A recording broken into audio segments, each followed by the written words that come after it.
કે જય શ્રી રામ દાયરાને અને સ્વાગત છે તમારું આજે આપણા વ્લોગમાં।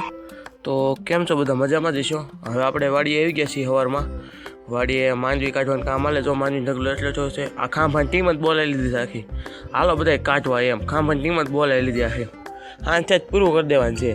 પછી આવી જાય આપણે સા લેવા સોડા ઠપકા લીધી, સોડા ઠપકારીને સીધા આવી જાય આપણે હનુમાનજી મંદિરે।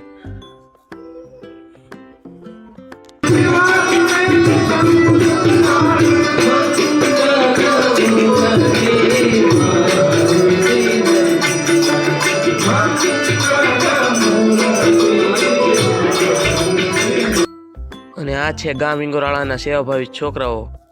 ત્યારબાદ અમે બધા બેસી ગયા જમવા। હાલો તમે બધા જમવા। વાકુની ધાર, પંચમુખી હનુમાન, કાળી ચૌદશનો પાઠ છે, જમવા વહી આવજો બધા। પછી આવી ગયા આપણે સીધા વાડીએ આવીને જોયું ત્યાં બીજી વાડીએ ઢગલો થવા મળ્યો, એટલે ઢગલો થઈ ગયો તો ઓપને હાલતું હતું, લગભગ કામ પૂરું થવા જેવું હતું। અને હવે મળશું આપણે કાલના બ્લોગમાં। તો બધાને જય શ્રી રામ અને બાય બાય।